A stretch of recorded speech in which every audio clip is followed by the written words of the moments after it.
pertama dari karya tulis yang berisi jawaban apa dan mengapa tulisan itu perlu dilakukan. Bagian ini memberikan gambaran mengenai topik penelitian yang hendak disajikan. Oleh karena itu, pada bab pendahuluan memuat latar belakang masalah, rumusan masalah, dan tujuan penelitian. Bagian-bagian dalam bab pendahuluan yang pertama yaitu latar belakang masalah, yang dimana latar belakang masalah merupakan dasar atau titik tolak untuk memberikan pemahaman kepada pembaca atau pendengar mengenai apa yang ingin kita sampaikan. Latar belakang yang baik harus disusun dengan sejelas mungkin dan bila perlu disertai dengan data atau fakta yang mendukung. Beberapa hal yang terdapat dalam latar belakang adalah kondisi ideal. Kondisi ideal adalah mencakup keadaan yang dicita-citakan atau yang diharapkan terjadi.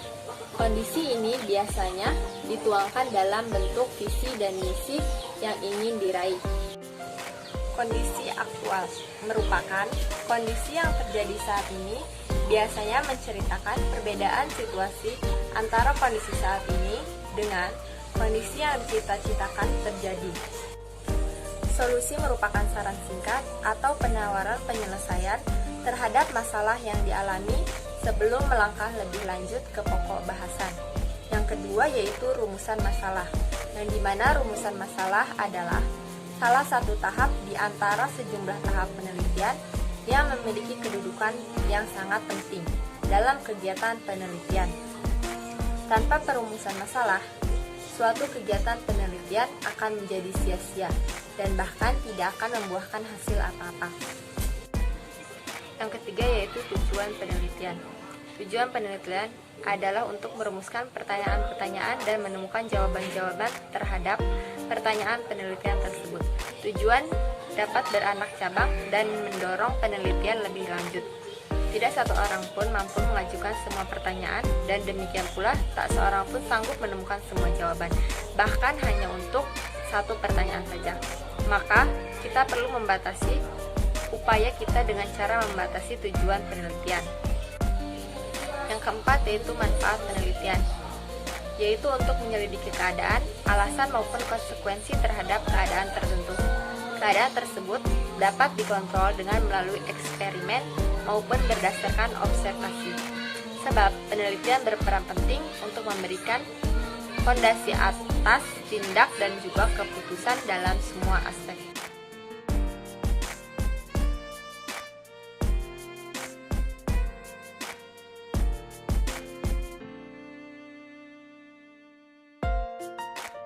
Biodisi terdiri dari tinjauan pustaka, data, dan pembahasan. Bagian yang pertama yaitu tinjauan pustaka.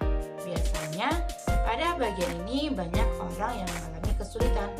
Sebenarnya mudah, yakni harus membuat batasan terlebih dahulu di rumusan masalah agar tinjauan pustakanya tidak melebar sehingga memenuhi syarat dalam pembuatan makalah. Yang kedua yaitu data.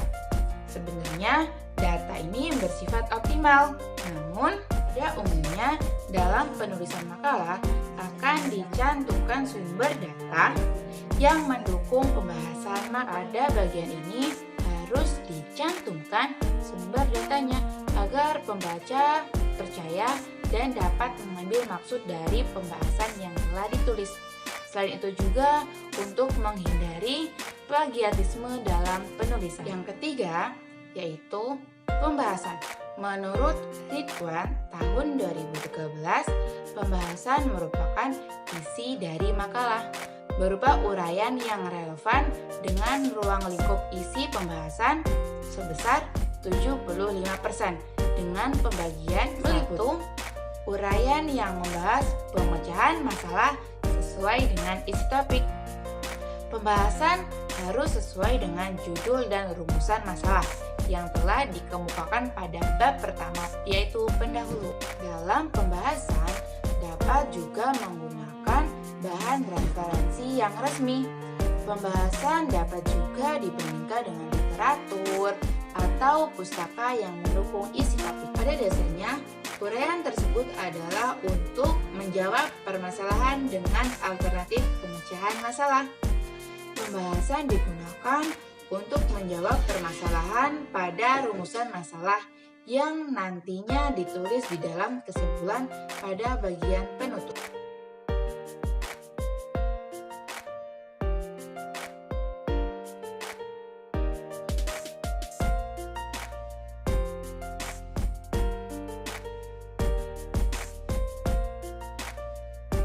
Bagian penutup pada sebuah makalah.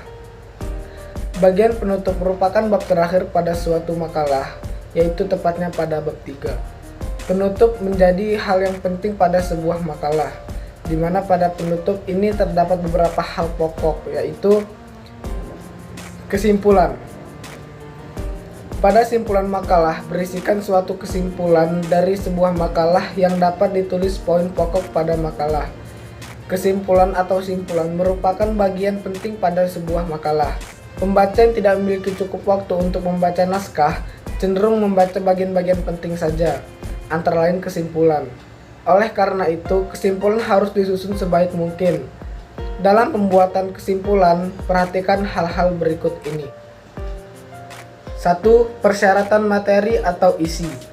Kesimpulan berupa interpretasi atau hasil analisis, dapat berupa inferensi dan dapat pula berupa implikasi. Inferensi adalah kesimpulan berdasarkan referensi, tidak melibat data secara langsung. Sedangkan implikasi adalah kesimpulan yang melibatkan data. Kesimpulan menyajikan gambaran isi karya tulis yang telah diuraikan dalam bab-bab sebelumnya secara singkat dan meyakinkan. Kesimpulan skripsi atau makalah disertai saran-saran yang ditujukan secara jelas kepada seseorang, sekelompok orang, atau kelompok orang dalam lembaga tertentu. Kesimpulan jawaban masalah yang telah dirumuskan dalam pendahuluan. Kesimpulan merupakan bab penutup berisi uraian singkat atau rincian yang merupakan konsekuensi pembahasan bab-bab sebelumnya. Kesimpulan tidak menyajikan kutipan dan dermesi. Kesimpulan tidak menyajikan hal-hal yang tidak diuraikan. 2. Persyaratan bahasa. Secara umum, persyaratan ejaan, pilihan kata, kalimat, dan paragraf serupa dengan persyaratan bahasa pada naskah utama. Perbedaan terdapat pada pilihan kata, terutama kata-kata transisi yang cenderung menunjukkan hubungan penegas. Misalnya, dengan demikian, jadi dapat disimpulkan bahwa fakta menunjukkan adanya kecenderungan hubungan yang menyatakan hasil atau akibat. Misalnya, jadi hasilnya akibatnya. 3. Penyajian. Kesimpulan dapat disajikan dalam bentuk paragraf semacam esai dan dapat pula berupa butir-butir rincian. Jika rumusan masalah dalam pendahuluan ada 2 butir, kesimpulan sekurang-kurangnya juga ada 2 butir karena kesimpulan berupa jawaban dari rumusan masalah pada bab pertama pendahuluan. Selanjutnya, kritik dan saran. Merupakan informasi untuk ditindaklanjuti oleh pembaca bila akan mengadakan penelitian lanjutan.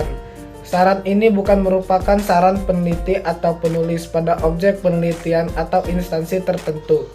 Saran ini ditujukan untuk kemajuan dan perkembangan ilmu pengetahuan.